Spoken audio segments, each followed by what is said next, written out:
Welcome to Mukta series. এই পার্টের শুরুতে লংদান চুচুকে নিয়ে আসে। ইউচি চুচুকে দেখে পালাতে শুরু করে, তবে চুচু তাকে দেখে ফেলে। ইউচি বলে, তুমি হঠাৎ করে এখানে? চুচু বলে, মনে হলো তোমার আমাকে প্রয়োজন। আর সত্যি এখানে এসে জানতে পারলাম তোমার হাতে নাকি আঘাত লেগেছে। সে তার হাত ধরলে ইউচি টেনে তার হাত সরিয়ে ফেলে। এরপর বলে, এখনো কি তুমি একটু মেয়েদের মতো ব্যবহার করতে পারো না? চুচু বসে বলে, কেন? তোমার কাছে মেয়ে মানে কি? বাবার কাছে থাকা, এরপর বিয়ে হয়ে পরের বাড়িতে চলে যাওয়া? ইউচি বলে, আমার মনে হচ্ছে তুমি হয়তো বিয়ে থেকে পালানোর জন্যই আমার কাছে এসেছো। বলে, আমার নিজের পা আছে, আর আমার যেখানে খুশি সেখানে যাওয়ার স্বাধীনতাও আছে। একটু পরে সেখানে জাংসি আসে। জাংসি চুচুকে দেখে চিনতে পারে। ইউচি জাংসির গলা শুনেই আবার গিয়ে শুয়ে পড়ে। চুচু এখানে বলে দেয় যে সে এক জেনারেলের মেয়ে। ইউচি আর সে ছোটবেলা থেকেই মার্শাল আর্ট প্র্যাকটিস করেছে। তবে এরপর ইউচি অন্য একটা সেনা দলের প্রধান হয়ে যায় আর তাদের থেকে আলাদা হয়ে যায়। জাংসি বলে, ইউচি এখন পর্যন্ত আমার কাছে এগুলো বলেনি, তবে চুচু মেয়েটা মনে হচ্ছে অনেক সরল। সে আমার সঙ্গে এক দেখাতেই সবকিছু বলে দিল। তবে এই জন্যই আগের জন্মে ওর সঙ্গে আমার দেখা হয়নি। এরপরে তারা ভেতরে আসলে দেখতে পায় ইউচি বিছানায় শুয়ে আছে। জাংসি এখন তার শরীর কেমন আছে জিজ্ঞেস করলে ইউচি বলে, ভালোই আছি, আর আমাকে তাড়াতাড়ি ভালো হতে হবে, নয়তো ম্যাজিস্ট্রেট মনে করবে আমি ইচ্ছে করে শুয়ে থাকি আপনার ভালো ভালো রান্না খাওয়ার জন্য। জাংসি বলে, আজ আমি আপনার জন্য কবুতরের স্যুপ রান্না করে এনেছি। সে ইউচিকে খাওয়াতে যায়, তবে চুচু সেটা নিয়ে নেয়। সে বলে, একটু আগেও তো তুমি ভালোই ছিলে, এখন কি হলো? জাংসি বলে, আচ্ছা চুচু আপু, তুমি কি কিছুদিন এখানে থাকবে? চুচু বলে, হ্যাঁ, যেহেতু ইউচি এখন অসুস্থ তাই আর কিছুদিন এখানে থাকবো। আমি এখানে থাকলে তোমার আবার সমস্যা হবে না তো? ইউচির তো রাগে শরীরটা জ্বলে যাচ্ছিল, তবে সে বলে, একদমই না। এরপর তাকে শোনানোর জন্য সে বলে, তুমি গিয়ে দেখো আমার ওষুধ তৈরি হলো কিনা। চুচু চলে গেলে জাংসি ইউচিকে স্যুপটা খাইয়ে দেয়। এরপরে আমাদেরকে প্রিন্সেস রয়েলের মেনশন দেখানো হয়। এই হলো প্রিন্সেস রয়েল, যে কিনা আগের জন্মে জাংসির জীবনটা শেষ করে দিয়েছিল। ওনার নাম হলো রং ইয়ান। উনি মূলত বর্তমান রাজার বোন। আর এই হলো প্রিন্সেস রয়েলের মেয়ে মিংইউ। মিংইউ তার মাকে বলতে থাকে, মার্কিউসের ছেলে ভয়ঙ্কর কেসে ফেসে গেছে, সারা রাজ্যের লোক তাকে নিয়ে কথা বলছে। এই মার্কিউস তার ছেলেকে কোনো শিক্ষাই দিতে পারেনি। রং ইয়ান বলে, দেখো ওনারা যেমনই হোক, তোমার ওনাদেরকে সম্মান দিতে হবে, কারণ ওই মার্কিউস আর তোমার বাবা যখন কিনা নানউ আমাদের উপর আক্রমণ করেছিল তখন যুদ্ধ করেছিল। তোমাদেরকে বলে দেই, মিংইউর বাবা অর্থাৎ এই প্রিন্সেস রয়েলের স্বামী হলো গ্রেট জেনারেল। এখন রং ইয়ান বলতে থাকে, আচ্ছা তুমি আমাকে বলো তো, এই পরিস্থিতিতে কিভাবে সিংহুকে বাঁচানো যায়? মিংইউ বলে, সিংহু যাদেরকে কষ্ট দিয়েছে বা যারা তার বিরুদ্ধে সাক্ষী দিতে পারে তাদেরকে টাকা খাইয়ে বা ভয় দেখিয়ে চুপ করিয়ে রাখতে হবে, তাহলেই সমস্যার সমাধান হয়ে যাবে। তার মায়ের এই কথা পছন্দ হয়, তবে এর সঙ্গে সে নিজে থেকেও কিছু একটা প্ল্যানিং করতে চায়। একটু পরে সেখানে মার্কিউস জাংশিয়ান আসে, যে কিনা রং ইয়ানের জন্য একটা মুকুট নিয়ে এসেছিল। রং ইয়ান বলে, আপনি এত রাতে এসেছেন, তার মানে অবশ্যই আপনি আপনার ছেলের জন্য এসেছেন।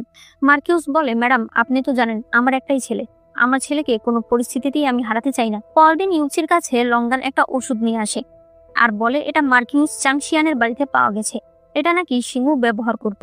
তবে ইউচির হাতে ব্যথা থাকার কারণে সে সেটা খুলতে পারে না। লংদান খুলে দিলে ইউচি একটু ঘ্রাণ নিয়েই দূরে চলে আসে। সে বলে, এটা কি ধরনের ওষুধ? ডাক্তারকে দেখতে বলো যে ওর কি সমস্যা আছে। লংদান বলে, আমি অলরেডি ডাক্তারকে দেখিয়েছি, এটা হলো এক ধরনের ড্রাগ। এর মেন উপাদান হলো একটা গাছ, যেটা কিনা নানউ শহরে পাওয়া যায়। এতে তো ইউচি পুরোপুরি শিওর হয়ে যায় যে তাদের সঙ্গে এখনো নানউর যোগাযোগ রয়েছে। তখনই একজন সৈনিক এসে বলে, বাইরে গেল গার্ডরা এসেছে। তবে বাইরে যাওয়ার আগেই ইউচি জিজ্ঞেস করে যে এই গেল গার্ড কারা। তখন জিং তাকে বলে, গেল গার্ড হলো যারা সরাসরি মহারাজের আদেশ মানে বা রাজ পরিবারের হয়ে কাজ করে। আর আজ আমাদের সঙ্গে যে দেখা করতে এসেছে তার নাম হলো হান। ইউচি খুশি হয়ে তার কাছে যায়। এখানে হান বলে, আমাদের কাছে অর্ডার এসেছে সিংহুকে আমাদের হাতে দিয়ে দিতে। তবে তারা বলে, সিংহুকে এখনো কোনো শাস্তি দেওয়া হয়নি, তাকে শুধুমাত্র বন্দী করে রাখা হয়েছে। তার বিচার না হওয়া পর্যন্ত আমাদের সিকিউরিটি অফিস তাকে অন্য কারো হাতে দিতে পারবে না। এখানে সিন কাট হয়ে যায়। একটু পরে জাংসি চি এর সঙ্গে দেখা করতে আসে। সে ইউচিকে বলে, শুনেছি আজ নাকি গেল গার্ডরা এসেছিল, আপনাদের অনেক কষ্ট হচ্ছে। তবে ইউচি তো রাগ হতে থাকে যে লংদান জাংসিকে সবকিছু বলে দিয়েছে। জাংসি চি এর সঙ্গে দেখা করতে ভেতরে চলে গেলে ইউচি লংদানকে বলে, ওই হান যে একটা ডকুমেন্ট নিয়ে এসেছিল সেটা কোথায়? লংদান তাকে হাত দিয়ে দেখায় ওই সময় ডকুমেন্ট নেওয়ার জন্য ইউচি তাকে বাধা দিয়েছিল। ইউচি নিজেই এরপর ডকুমেন্ট দেখতে যায়। এদিকে জাংসি চিকে জিজ্ঞেস করে, আমরা কি তোমার বাড়িতে কোনো চিঠি লিখে দেব? চি বলে, কোনো দরকার নেই, এমনিতেই আমি অনাথ, আমার বড় ভাই আমাকে বড় করেছে, কিন্তু এরপর সে আমাকে নাসনিওলি হিসেবে বিক্রি করে দিয়েছে, তাই আমার বিষয়ে কাউকে জানানোর প্রয়োজন নেই। এরপর সে বলতে থাকে, গত রাতে তার ভাই আর তার ভাবি এখানে এসেছিল। তার ভাবি তাকে বলেছে এখন যা হওয়ার তা হয়ে গেছে, এবার মার্কিউস চাংশিয়ানের পরিবার তোমাকে সিঙ্গুর কনকিউবান হিসেবে বিয়ে করাতে রাজি আছে, তাই তুমি রাজি হয়ে যাও। কিন্তু চি এই কথায় কিছুতেই রাজি হয় না। সে বলে, যে লোক আমাকে এত অত্যাচার করলো, যে এত মানুষকে মারলো, এখন আপনারা চাইছেন আমি তার কনকিউবান হয়ে যাব? কখনোই না। সে তার ভাইকে বলে, বাবা মা যখন তোমার হাতে আমাকে দিয়ে গিয়েছিল তখন তারা হয়তো কল্পনাও করেনি যে একদিন তুমি আমাকে নাসনিউল হিসেবে বিক্রি করে দেবে। তার বড় ভাই বলে, আমি তো তোমার ভালোর জন্যই করেছি। বর্তমানে চি বলে, আমার জীবনের কোনো মূল্য নেই। যেদিন ওরা আমাকে নাসনিউলি হিসেবে বিক্রি করে দিয়েছে সেদিনই এই পৃথিবী থেকে আমার পরিবার মুছে গেছে। জাংসি বলে, একদমই না। তোমার সঙ্গে হওয়া অন্যায় তুমি প্রতিবাদ করেছো, এমনকি এখন পর্যন্ত তুমি লড়াই করছো। চি বলে, এগুলো তো আপনি আমাকে শিখিয়েছেন। জাংসি বলে, তুমি চিন্তা করো না, সিকিউরিটি অফিসের সকল অফিসিয়ালরা আমাদের সঙ্গে আছে, বিচার আমরা অবশ্যই পাবো।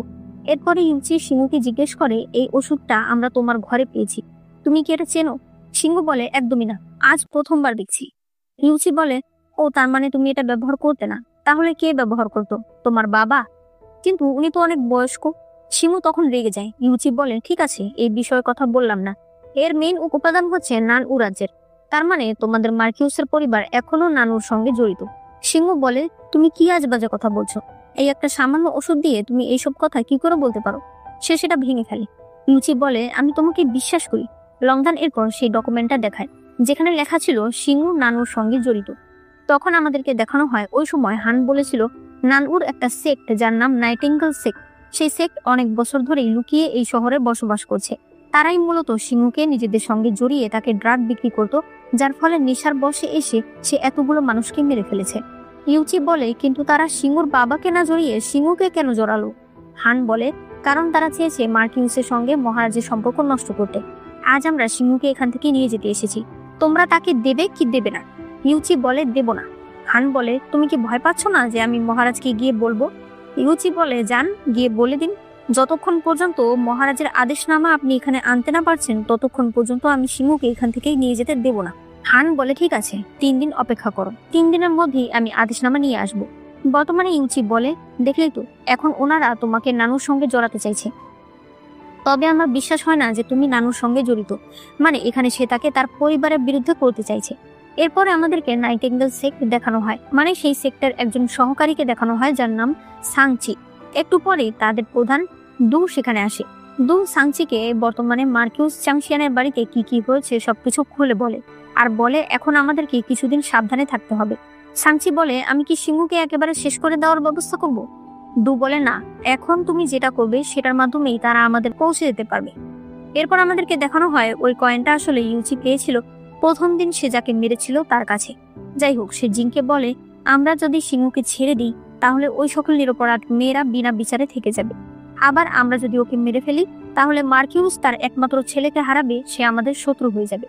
তাই আমরা যে ডিসিশনই নেই না কেন দুটোই আমাদের জন্য কষ্টের হবে। অন্যদিকে নিউর মা জাংসিকে বলছিল, আমার মেয়ের মৃত্যুর কি কোনো বিচার হবে না? জাংসি বলে, এখন আমাদের কাছে শুধুমাত্র একটাই পথ আছে, তবে সেটা অনেক রিস্কের। এদিকে জিং ইউচিকে জিজ্ঞেস করে, তাহলে এখন আমরা কি করব? ইউচি বলে, এখন একটাই পথ আছে, সেটা হলো এই কেস মহারাজ পর্যন্ত নিয়ে যাওয়া। জাংসিও নিউর মাকে ঠিক এই কথাটাই বলে। পরদিন মহারাজ সাধারণ মানুষের পোশাক পরে কয়েকজন লোকেদের নিয়ে পালকিতে চড়ে রাস্তা দিয়ে যাচ্ছিল। এভাবে করে আসলে মহারাজ তার রাজ্যের সাধারণ জনগণের জীবনযাত্রা দেখে। তবে ওই সময় নিউর মা হঠাৎ করেই সেই পালকির সামনে এসে পড়ে, আর সে বলে, মহারাজ, আমি আপনার কাছে বিচার চাইতে এসেছি। মহারাজের সৈনিকরা সেই মহিলাকে নিয়ে যেতে চাইলে মহারাজ তাদেরকে থামতে বলে। এরপর সে পালকি থেকে বের হয়। এই হলো এই রাজ্যের মহারাজ। নিউর মা তার কাছে সবকিছু খুলে বলে। মহারাজ বলে, আপনি সিকিউরিটি অফিসে কেন যাননি?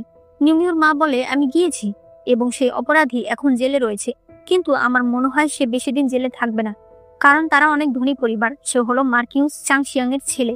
এদিকে মার্কিউস চাংশিয়াং আবারও প্রিন্সেস রয়্যাল অর্থাৎ রংইয়ানের কাছে গিয়েছে, আর সে বলে, এইবার মহারাজ নিজে এই কেসের বিচার করবে। তাই রাজকুমারী, আমি আশা করব আপনি আমার হয়ে কথা বলবেন। রংইয়ান বলে, এটা কোনোভাবেই সম্ভব না। আপনার ছেলে যে অন্যায় করেছে তার কোনো ক্ষমা হয় না, কিন্তু তারপর আমি যথেষ্ট চেষ্টা করেছি। মার্কিউস তখন রেগে যায়। ওই সময় হান তাকে কতগুলো রিসিপ্ট দেখায়, যেগুলো ছিল সিংহু নাইটিঙ্গেল সেক্ট থেকে যে ড্রাগ কিনে আনতো তার রিসিপ্ট। মার্কিউস এগুলো ছিঁড়ে ফেলে। রংইয়ান বলে, এগুলো হানের কাছে হাজারটা আছে। আপনার ছেলে যে অন্যায় করেছে তা আমি কোনোভাবেই ঢাকতে পারবো না। তবে এবার আপনি যদি বেশি বাড়াবাড়ি করেন, হতে পারে আপনিও আপনার সবকিছু হারিয়ে ফেলতে পারেন। রংয়ান মার্কিউসের আনা সেই মুকুটটাও ফিরিয়ে দেয়। মার্কিউস রাগে সেটা ভেঙে ফেলে। পরদিন রাজপ্রাসাদ দেখানো হয়। মহারাজ বলে, আমি সবকিছু শুনেছি, এখন কি আপনাদের কিছু বলার আছে? সিংহ তার বাবাকে ডাকতে থাকলে তার বাবা কোনো কথা শুনে না। তখন সিংহুর মা বলে, মহারাজ, অন্যায় আমার হয়েছে। আমার ছেলেটা সারা জীবন ওর বাবার বকাঝকা মারধর খেতে খেতেই এমন হয়ে গেছে। আমি ওকে ভালো বানাতে পারিনি। এই কথা শুনে তার বাবা যখন তার গায়ে হাত দিতে চায় তখন সিংহ বলে, আমার মায়ের গায়ে হাত দেবে না। সিংহুর মা নিচে বসে বলে, মহারাজ, আমার ছেলের জীবনটা আপনি ভিক্ষা দিন। মহারাজ বলে, আপনার ছেলেকে বাঁচিয়ে দিলে দেশের আইনের কি হবে? সিংহুর মা বলে, আমি এখানে আসার আগেই বিষ খেয়ে নিয়েছি। আশা করব আমার জীবনের বিনিময়ে আপনি আমার ছেলেকে বাঁচিয়ে রাখবেন। এটা বলার সাথে সাথেই সে মাটিতে শুয়ে পড়ে। সিংহু মা মা বলে কাঁদতে থাকে। দেখা যায় মহারাজ চলে যাচ্ছে।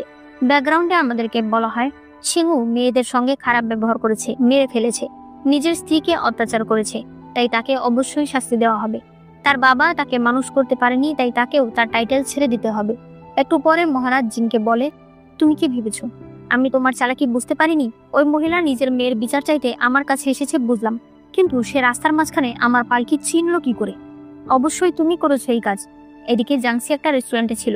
সে বলতে থাকে, আগের জন্মে চাইতে এই জন্মে অলরেডি অনেক কিছু চেঞ্জ হয়ে গেছে। চাউনিয়াং এর চংয়ের সঙ্গে বিয়ে হয়ে গেছে, সিংহুর শাস্তির আদেশ হয়েছে। অবশ্যই তাহলে আমার জীবন আগের বারের মতো হতে পারে না। তখনই ইউচি সেখানে আসে। সে জাংসিকে বলে, অলরেডি অপরাধীদের শাস্তির আদেশনামা হয়ে গেছে।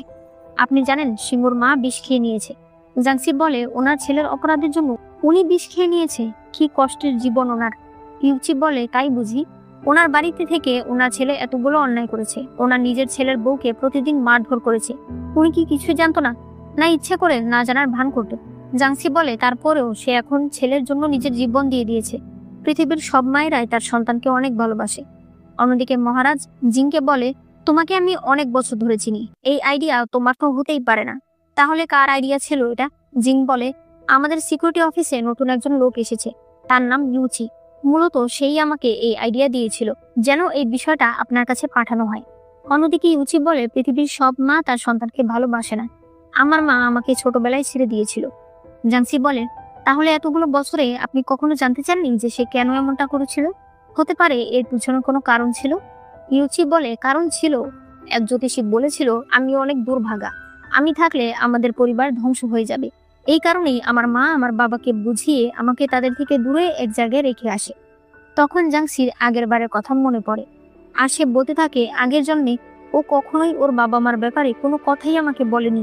আমি তো জানতামই না যে ওর জীবনে এত বড় একটা কলঙ্ক আছে। জাংসি বলে, ওই জ্যোতিষী মিথ্যা কথা বলেছিল। মানুষের ভাগ্য কেউ আগে থেকে কি করে দেখতে পারে? ইউচি বলে, আমি জানি, কিন্তু আমার বাবা মা আমাকে দূরে সরিয়ে দিয়েছে। জাংসি বলে, তাহলে আপনার কখনো মনে হয়নি এই বিষয়ে সত্যটা জানতে, আপনার বাবা মায়ের ভুল ধরিয়ে দিতে, আপনার নিজের জায়গা ফিরে পেতে? ইউচি বলে, যদি আমার জায়গায় তুমি থাকতে, যদি তোমাকে মানুষ এরকম অপবাদ দিত, তাহলে তুমি কি ফাইট করতে? জাংসি বলে, যদি আমি আপনার জায়গায় থাকতাম তাহলে যারা আমাকে এই অপবাদ দিয়েছে এই জন্য আমি তাদেরকে চরম শাস্তি দিতাম। ইউচির মনে তখন খটকা লাগে। এদিকে মহারাজ জিনকে বলে, চাংশিয়ানের বাড়িতে যে মেয়েদেরকে দাফন করা হয়েছে এই রিপোর্ট কে লিখিয়েছিল? জিন বলে, মন্ত্রী আনচাংয়ের বাড়ির চতুর্থ মেয়ে জাংসি লিখিয়েছিল। তার দুলাভাই হলো সিংহু। তারা কয়েক বোন মিলে দুলাভাইয়ের বাড়িতে বেড়াতে গিয়েছিল।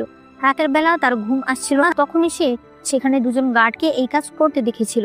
মহারাজ বলে, বাবা, মেয়ের তো দেখি অনেক সাহস, মার্কিউসের বিরুদ্ধে সে একা রিপোর্ট লিখে গেছে। তোমাদের তিনজনের সাহস সত্যিই আমাকে মুগ্ধ করেছে।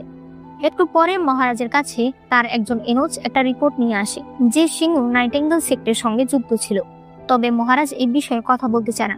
সে বলে, ভালো করে তদন্ত না করেই আমি আমার কাছের লোকেদেরকে সন্দেহ করতে চাই না যে তারা এখনো নানুর সঙ্গে যুক্ত রয়েছে। এর মধ্যেই সেখানে মহারাজের এক এক করে 6টি ছেলে এসে হাজির হয়। এদের মধ্যে চতুর্থ ছেলে ছিল ক্রাউন প্রিন্স অর্থাৎ যুবরাজ।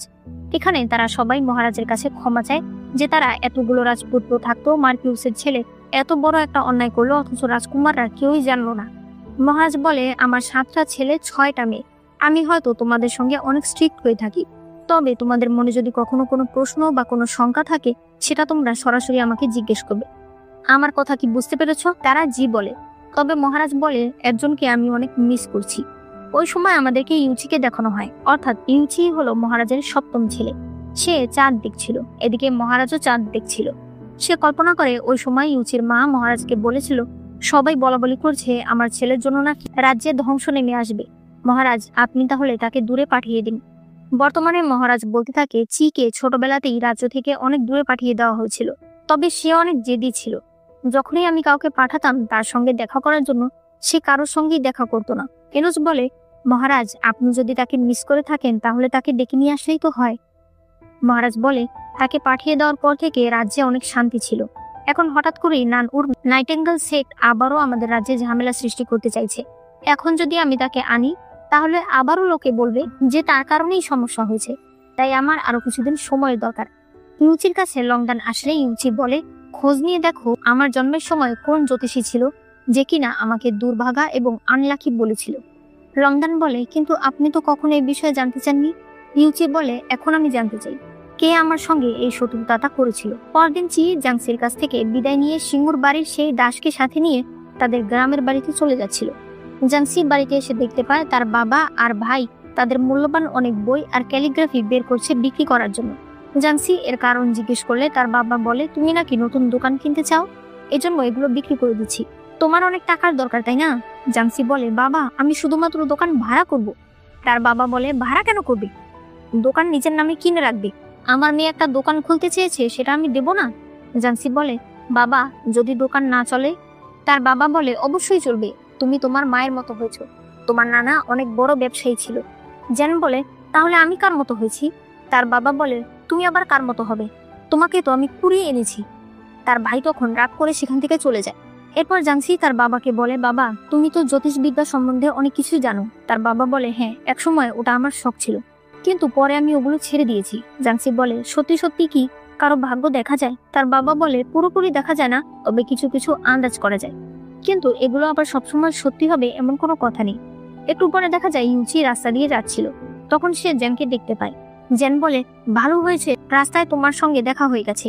আমার বোন নতুন দোকান খুলছে, কাল দোকানের উদ্বোধন, কাল কিন্তু তুমি চলে আসবে। সে তাকে নিমন্ত্রণ পত্র দেয়। পরদিন সকালে ইউচি তাড়াতাড়ি করে তৈরি হচ্ছিল। সে লংদানকে বলে, আয়না কোথায়? লংদান বলে, আমাদের তো কোনো আয়না নেই। ইউচি অন্য কোথাও থেকে একটা আয়না নিয়ে আসতে বলে। এরপর সে সুন্দর করে তৈরি হয়ে আয়নাতে নিজেকে দেখে আর লংদানকে জিজ্ঞেস করে যে তাকে কেমন লাগছে। লংদান বলে, আপনাকে আজ অনেক বেশি হ্যান্ডসাম লাগছে। এরপরে তারা সবাই দোকানের সামনে পৌঁছে যায়। ইউচি জিনকে বলে, জিন সাহেব, আপনি না বললেন হঠাৎ করেই আমাদের ছুটি নেওয়া ঠিক না? জিন বলে, ছুটি নেওয়া ঠিক না, কিন্তু জাংসি নিজে এসে আমাকে নিমন্ত্রণ জানিয়ে গেছে, তাহলে আমি এটা কি করে না করি? কেন, আপনাকে সে নিজে দাওয়াত দেয়নি? ইউচি বলে, অবশ্যই, এজন্যই তো আমি এসেছি। মানে এখন যদি সে বলে যে তাকে তো জাংসি নিজে দাওয়াত দেয়নি, তাহলে তো সে ছোট হয়ে যাবে। এরপরে দোকান উদ্বোধন হয়। সবাই দোকানের ভিতরে যেতে থাকে। জেন জাংসিকে একটা উপহার দেয়, জিনও জাংসিকে উপহার দেয়। ইউচি যখন জাংসিকে তার নিজের আনা উপহার দেয়, জাংসি ভীষণ নরম কণ্ঠে তাকে বলে ধন্যবাদ, যেটা দেখে ইউচি তার দিকে তাকিয়েই থাকে। এরপরে চুচু একটা উপহার দেয়, যেটা ছিল একটা ছোট ঘোড়া, তবে জেন সেটা নিয়ে নেয়। এই মেয়েটার নাম হলো রো। ওকে চুচু জাংসির কাছে এনে দিয়েছিল যাতে ও জাংসির সঙ্গে একসঙ্গে দোকানে কাজ করতে পারে। একটু পরে জিং জাংসির প্রশংসা করতে থাকে। সে বলে, আপনি নিজে থেকে একটা সুগন্ধির দোকান খুলে ফেলেছেন, এটা আসলেই অনেক প্রশংসনীয়। তখনই ইউচি এসে তাদের মাঝখানে ঢুকে যায়। সে জাংসিকে বলে, আমাকে একটু দেখাবেন কি কি সুগন্ধি আপনারা বিক্রি করেন? জাংসির পরে ছেলেদের জন্য যে সকল সুগন্ধি সেগুলো তাদের দুজনকে দেখায়। সে একটা সুগন্ধি ইউচিকে দিয়ে বলে, আমার মনে হয় এটা আপনাকে ভালো মানাবে। ইউচি বলে, আমি তো সুগন্ধি দেই না, শুধু শুধু নষ্ট হবে। জাংসির পর জিনকে সুগন্ধি দেখায়। জিন তো সুগন্ধি দেখে ভীষণ খুশি হয়ে যায়। তখন ইউচির হিংসা হতে থাকে।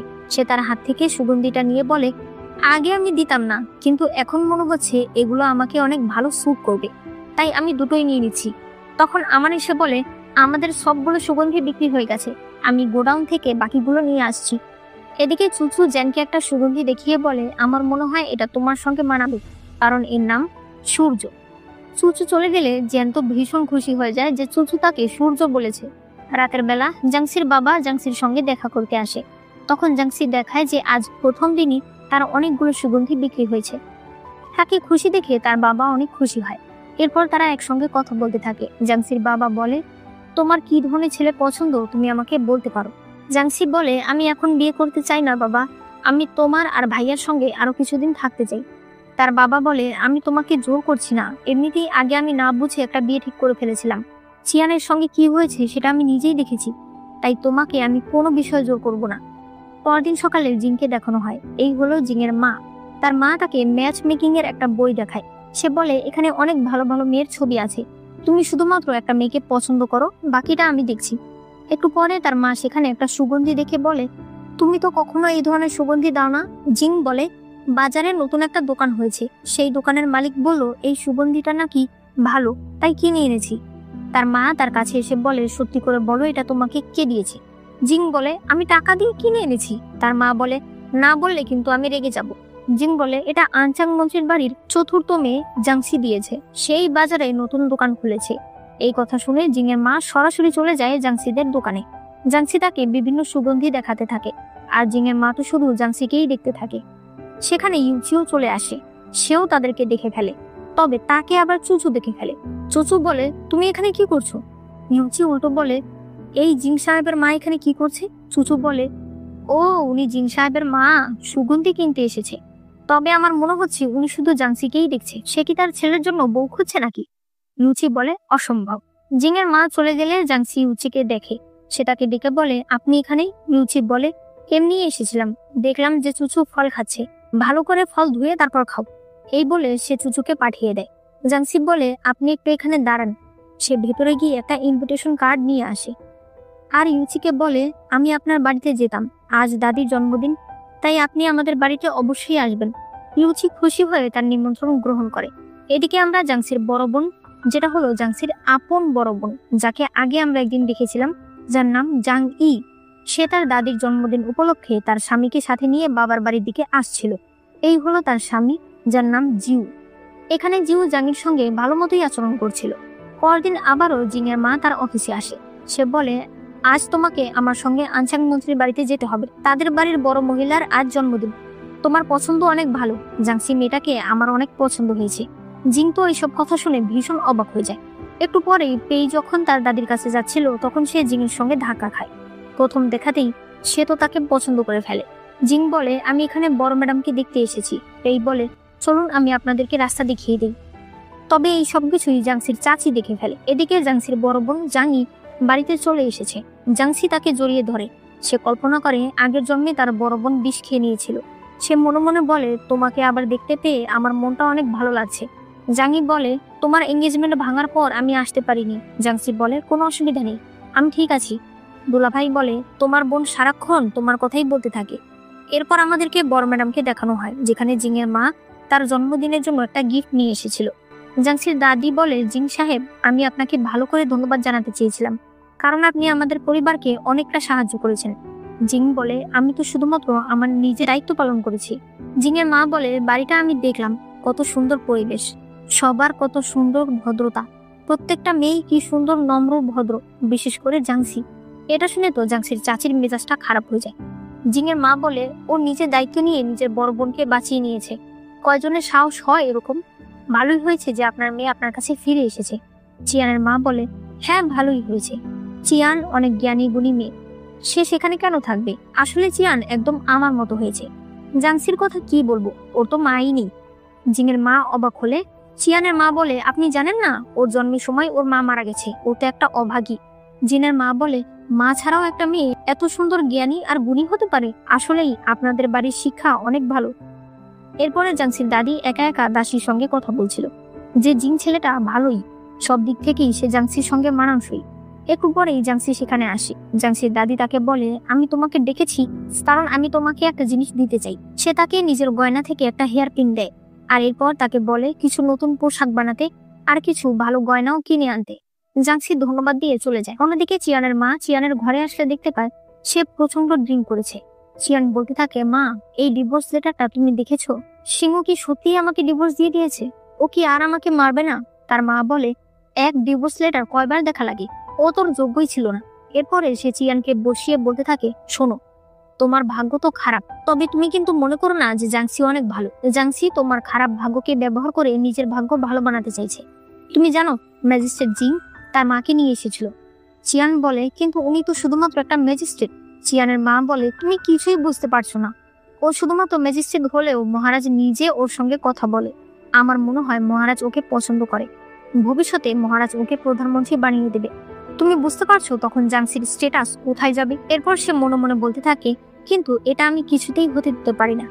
একটু পরেই সে চলে যায় পেইয়ের কাছে। সে পেইকে উস্কাতে থাকে আর বলে, তোমার সঙ্গে ম্যাজিস্ট্রেট জিনকে অনেক ভালো মানাতো, কিন্তু আমি কি করব বলো। জাংসি সব ভালো ভালো ক্রেডিট নিজেই নিয়ে নেয়। এখন জিনের তো তাকেই পছন্দ হয়ে যাচ্ছে। এই বলে, মা আপনি দেখুন না কিছু করতে পারেন কিনা। আমি তোমাদেরকে বলে দিই, এটা কিন্তু পেইয়ের সৎ মা। পেই আর চাওয়ের আসল মা হলো আরেকজন, যে হলো এই বাড়ির কনকিউবাইন। এখানে পেইয়ের সৎ মা বলে, একটা উপায় আমার কাছে আছে, তবে তোমাকে সেটা ঠিকভাবে করতে হবে। এরপরে রাতের বেলা অনুষ্ঠান শুরু হয়ে যায়। পেই জিংয়ের মাকে অনেক আপ্যায়ন করতে থাকে। জিং তার মায়ের সঙ্গে জাংসির পরিচয় করিয়ে দেয়। জিংয়ের মা বলে, আমি ওকে আগে থেকেই চিনি। ওই সময় জেন আর ইউচি সেখানে আসে। জেনের চাচা মানে পেইয়ের বাবা জিজ্ঞেস করে যে এটা কে। জেন ইউচির পরিচয় দেয় আর বলে যে সে আমার বন্ধু। এরপর বলতে থাকে, এই ম্যাজিস্ট্রেট সব সময় আমার বোনের আগে পিছে ঘুরতে থাকে, বিরক্তিকর। ইউচি বলে, আসলেই কোনো লজ্জা শরম নেই। জেন বলে, তোমার কেন রাগ হচ্ছে? ইউচি বলে, কারণ তুমি আর আমি বন্ধু। এরপরে সবাই জাংসির দাদির শুভকামনা করে একসঙ্গে ড্রিঙ্ক করে। তবে দেখা যায় চাচি মুচকি মুচকি হাসছে। এরপর সে তার শাশুড়িকে বলে, মা জাংসি সুগন্ধির দোকান খুলেছে, তাই আমার মনে হয় তার এখানে একটা সুগন্ধি জ্বালিয়ে দেখানো উচিত। এরপরে জাংই সে তার বাজাচ্ছিল আর জাংসি সুগন্ধি তৈরি করছিল। সবাই মনোযোগ দিয়ে জাংসিকে দেখছিল। তবে হঠাৎ করেই জাংসি বুঝতে পারে তার একটু খারাপ লাগছে। তখন দেখানো হয় ওই সময় পেইকে তার সৎমা একটা ড্রাগ দিয়েছে আর বলেছে এর কোনো ঘ্রাণ বা গন্ধ নেই, তাই এটা জাংসির খাবারে যে কোনোভাবে মিশিয়ে দিতে হবে। সবার সামনে জাংসি উল্টোপাল্টা কাজ করলে জিং কোনোভাবেই তাকে বিয়ে করতে রাজি হবে না। এরপরে পেই জাংসির কাপে আর তার চপস্টিকে সেই ড্রাগ দিয়ে দিয়েছিল। বর্তমানে জাংসির খুবই খারাপ লাগছিল। সে তার চোখে ঝাপসা দেখছিল। তারপরেও সে সেই সুগন্ধি তার দাদির কাছে নিয়ে যায়। তার দাদি এরপর সবাইকে ডাকে এর ঘ্রাণ নেওয়ার জন্য, কিন্তু এর মধ্যে ইউচি খেয়াল করে যে জাংসি একটু অন্যরকম করছে, তাই সে জাংসিকে নিয়ে সেখান থেকে চলে যায়। এর মধ্যেই ফায়ারওয়ার্কস জ্বলতে শুরু করে, সেটাই সবাই দেখতে থাকে। এরপরে সবাই যার যার জায়গায় ফিরে গেলে দাদি জাংসিকে ডাকতে গিয়ে দেখতে পায় জাংসি নেই। তখন দেখা যায় ইউচিও নেই। এই বলে, দুজন একসাথে কোথায় গেল? জ্যাং, জাংসির চাচি, জাংই, চাও তাদেরকে খুঁজতে বেরিয়ে পড়ে। জাংসির চাচি তো চারদিকে লোক পাঠিয়ে দেয় যাতে কোনো একটা ঘর খুঁজতে বাকি না থাকে। তবে কোথাও তাদেরকে পাওয়া যায় না। দেখা যায় তারা আসলে বারান্দার নিচে চুপ করে বসে আছে। চাচি তাদেরকে দেখতে পায় না। সবাই চলে গেলে ইউচি জাংসিকে বাড়ির একদম পেছনে নিয়ে আসে। জাংসি তাকে স্বামী বলে ডাকতে শুরু করে। ইউচি তো প্রচন্ড অবাক হয়ে যায়। জাংসি তাকে জোরে জোরে বলতে থাকে, তুমি কেন পালিয়ে যাচ্ছ? ইউচি আর কোনো উপায় না পেয়ে তার সাথে বসে। জাংসি বলে, তুমি তো বলেছিলে আমরা একসঙ্গে দাজোতে নিজেদের বাড়ি বানাবো। ইউচি বলে, দাজো তোমার পছন্দ? জাংসি বলে, অবশ্যই, আমি এখানে জন্ম নিয়েছি, এখানেই বড় হয়েছি, তবে সব থেকে আমার বেশি ভালো লাগে তোমার সঙ্গে থাকতে। ইউচি অবাক হয়ে সেখান থেকে চলে যেতে চাইলে জাংসি তাকে কিস করে। এরপরে জাংসি বলতে থাকে, তুমি আর আমি তো একটা ভালোই জীবন কাটাতে পারতাম, কেন আমাদেরকে আলাদা হয়ে যেতে হবে বলো? ইউচি তো এই কথার কিছুই বুঝতে পারে না। তবে এরপর জাংসির আরো খারাপ লাগতে থাকে। সে তার জামা খুলে ফেলতে চায়। ইউচি কোনোভাবেই তাকে আটকাতে পারছিল না, তাই সে জাংসির আঙুলে কামড় দেয়। সেখান থেকে রক্ত বের করলে জাংসির জ্ঞান ফিরে আসে। সে বলে, তুমি আমার সঙ্গে কি করছো? ইউচি বলে, আমি তোমাকে বাঁচালাম, তোমার খাবারে কেউ হয়তো ড্রাগ মিশিয়ে দিয়েছিল। জাংসি বলে, তুমি কিভাবে আমাকে এখানে আনলে? ইউচি বলে, তোমাকে ধরে নিয়ে এসেছি। জাংসি বলে, তাহলে তো অন্য লোকেরা আমাকে দেখেছে, আমি এবার সেখানে গিয়ে কি জবাব দেব? ইউচি তখন তার কাছে এসে বলে, আমার কাছে একটা উপায় আছে, তুমি আমাকে বিয়ে করে নাও। জাংসি কল্পনা করে আগের জন্মে ইউচি তাকে বলেছিল, আমি তোমাকে বিয়ে করতে চাই। জাংসি বলে, আমি যাদেরকে ভালোবাসতাম তারা কেউ বেঁচে নেই, তাই তোমাকে আমি আমার জীবনের সঙ্গে জড়াতে চাই না। ইউচি বলে, তাহলে তো তোমাকেই আমার বিয়ে করতে হবে, কারণ আমিও অনেক অভাগা। দেখি দুই অভাগা একসঙ্গে বিয়ে করলে কি হয়। মাঝে মাঝে আমার অনেক খারাপ লাগে যে আমি আগে তোমার কাছে যেতে পারিনি। এই বলে সে তাকে কিস করে। এদিকে জাংসির চাচি ফিরে এসে সবাইকে বলে যে জাংসিকে কোথাও পাওয়া যাচ্ছে না, এমনকি ইউচিকেও কোথাও দেখা যাচ্ছে না। তেই বলতে থাকে, তারা দুজন একসাথে কি করে বাড়ি থেকে চলে গেল? জিন বলে, আমার কেমন একটা সন্দেহ হচ্ছে, আমি কি এই ঘটনাটা তদন্ত করে দেখব? তবে বড় ম্যাডাম বলে, এটা আমাদের বাড়ির ব্যাপার, তাই এই বিষয়ে কোনো তদন্ত করার প্রয়োজন নেই। একটু পরেই জাংসির বড় বোন জাংই আবারও সেতার বাজাতে শুরু করে, আর জাংসি একটা পদ্ম ফুলের কলি নিয়ে নাচতে নাচতে সেখানে আসে। সে সবাইকে নৃত্য করে দেখায়। এরপরে সে সেই ফুলটা তার দাদিকে উপহার দেয় আর বলে যে সে এটা আনতে গিয়েছিল। তার বাবা হাততালি দিতে থাকে। দেখা যায় আমান এই ধোঁয়াগুলো দিচ্ছে আর আড়াল থেকে ইউচি তাদেরকে দেখছে। এরপরে ইউচি যখন বাড়িতে ফিরে আসে তখন দেখা যায় তার মন অনেক খারাপ। সে লংদানকে বলে দেয় যে আজকের পর থেকে তারা আর জাংসিকে কোনো কিছুতে ফলো করবে না। লংদান বুঝতে পারে না যে ইউচির কি হয়েছে। আসলে ইউচি নিজে থেকে জাংসিকে আজ বিয়ের জন্য প্রপোজ করে ফেলেছে, তবে জাংসি এর কোনো উত্তর দেয়নি। আর এই কারণে ইউচির মনটা খারাপ। পরদিন সকাল হতেই পেই জাংসির ঘরে যায় চেক করার জন্য যে জাংসির কি অবস্থা, তবে সে তাকে দেখতে পায় না। তখনই পেছন থেকে জাংসি আসে। আমানও তাকে আটকে ধরে। তারা তাকে ভয় দেখিয়ে তার শরীর থেকে ড্রাগের আরেকটা প্যাকেট বের করে। পেই সরে গিয়ে বলে, যখন চিয়ান তোমাকে তার শ্বশুর বাড়িতে নিয়ে গেল তখন তো তুমি কিছু বলতে পারলে না, আমার সঙ্গে কেন এরকম করছো? জাংসি বলে, চিয়ান এই কাজ করেছে কারণ ও বাধ্য ছিল, নইলে ওর স্বামী ওকে অনেক মারতো। কিন্তু তুমি কেন করছো? তুমি তো চিয়ানের চাইতেও খারাপ। এই বলে, তুমি কি জানো, চিয়ানের চাইতে আমি যত ভালোই করি না কেন তারপরও আমি সবসময় তার থেকে নিচেই থাকবো, কারণ আমি একটা কনকিউবাইনের মেয়ে। চিয়ান যা চায় তার মা সাজিয়ে তার কাছে নিয়ে যায়, আর আমি এত কিছু করেও আমার একটা ভালো জায়গায় বিয়ে পর্যন্ত হচ্ছে না। তুমিও তো, তোমরা কেউই আমার কথা বুঝবে না। জাংসি বলে, আমরা সবাই তোমাকে ছোট করে দেখি এই কারণে না যে তুমি কনকিউবাইনের মেয়ে, এই কারণে যে তোমার নিজেরই জ্ঞান কম। তুমি নিজে নিজে কিছুই বিচার করো না, আবার আশা করো তোমাকে মানুষ সম্মান করবে। তাই বলে, লেডি শাও আমাকে এই ওষুধটা দিয়েছে, সে বলেছে তোমাকে এটা দিলে জিংগুজরের মা তোমাকে নিজের বউ বানাবে না, তাহলে আমার নিজের চান্স থাকবে। জাংসি রেগে চেয়ারে গিয়ে বসে পড়ে। একটু পরে বড় ম্যাডাম তাদের সবাইকে ডাকে। সে বলতে থাকে, কাল তোমার নাটক ভালো ছিল, কিন্তু আজ তোমাকে সত্যি কথা বলতেই হবে। সত্যি করে বলো, কাল তুমি কোথায় ছিলে? জাংসি বলে, কাল হঠাৎ করে আমার পেটে ব্যথা শুরু হয়ে গিয়েছিল, তাই আমি আমার ঘরে চলে গিয়েছিলাম। লেডি শাও বলে, অসম্ভব, আমি সেখানে গার্ড পাঠিয়েছিলাম, তারা কাউকেই দেখেনি। জাংসি বলে, আপনি সেখানে গার্ড কেন পাঠিয়েছিলেন? আপনি চেয়েছিলেন আমি যাতে ফিরে না আসতে পারি? আপনি আমার বিষয় না ভেবে আপনার বাড়ির কাজ ঠিক করে করুন। আমার কাল হঠাৎ করে পেটে ব্যথা শুরু হয়েছে, আমার মনে হলো কেউ আমার খাবারে কোনো ওষুধ দিয়েছে। এটা শুনে তো লেডি শাও বলে, অসম্ভব, আমার নাকের তলায় এমন কাজ কেউ করতেই পারে না। জাংসির দাদি বলে, দেখো কালকে ম্যাজিস্ট্রেটও ছিল, তাই এইসব বিষয়ে তোমরা এভাবে কথা বলো না। লেডি শাও বলে, ম্যাজিস্ট্রেটের কথা শুনেই তো জাংসি উল্টোপাল্টা কাহিনী বানাচ্ছে। তখন জেন বলে, ম্যাজিস্ট্রেট যখন কথা বলছিল তখন তো জাংসি ছিলই না। জাংসির দাদি বলে, আমাদের মিলিটারি লোক, সিকিউরিটি অফিসের লোক, এগুলো থেকে দূরে থাকতে হবে। দেখেছো না সিংহু কত খারাপ ছিল? জাংসি বলে, সিংহু খারাপ ছিল বলে পৃথিবীর সব মার্শাল আর্ট জানা মানুষই যে খারাপ হবে এমন তো কোনো কথা নেই। দাদি বলে, তুমি দেখছি এখনো তার হয়ে কথা বলছে, সত্যি কি উচির সঙ্গে তোমার কিছু চলছে নাকি? জাংসি বলে, একদমই না। দাদি বলে, ঠিক আছে, তাহলে এই ঘটনা এখানেই শেষ করো। তবে তখনই লেডি শাও অজ্ঞান হয়ে পড়ে যায়। তখন জাংসি কল্পনা করে একটু আগে সে তার চায়ে সেই ওষুধটাই মিশিয়ে দিয়েছিল। লেডি শাও উঠে তার স্বামীকে একটা চর মারে, এরপর গায়ের জামা খুলে ফেলে, পরে তার স্বামীর জামাই টেনে খুলে ফেলে। এগুলো দেখে লজ্জায় তো সবার মাথা নষ্ট হয়ে যায়। দাদি বলে, ওকে এখনই ঘরে নিয়ে যাও, আমার কথা ছাড়া ও যেন ঘর থেকে বের না হয়। চিয়ান বলে, দাদি মনে হচ্ছে মাকে কেউ ড্রাগ দিয়েছে। তার দাদি বলে, তোমার মা না একটু আগে বললো যে তার নাকের নিচে কেউ এই কাজ করতেই পারে না? আমার মনে হয় ও এখন আর বাড়ি সামলাতে পারবে না। তোমরা ভেবে বলো কে বাড়ির দায়িত্ব নিতে রাজি আছো? জাংসি বলে, তাহলে মেজো আপুকে এই দায়িত্ব দিয়ে দিন। কিন্তু দাদি ভাবতে থাকে, না, ওকে দেয়া যাবে না। চাও হলো কনকিউবাইনের মেয়ে, তাই ওকেও দেয়া যাবে না। তাহলে বাকি আছে শুধুমাত্র জাংসি। এরপর দাদি বাড়ির দায়িত্ব জাংসিকে দিয়ে দেয়। আর এখানেই এই পার্টটি শেষ হয়ে যায়। ভিডিওটি তোমাদের কেমন লেগেছে সেটা অবশ্যই আমাকে কমেন্টে জানিও। অবশ্যই লাইক করো, আর চ্যানেলে নতুন হলে চ্যানেলটাকে সাবস্ক্রাইব করে দিও।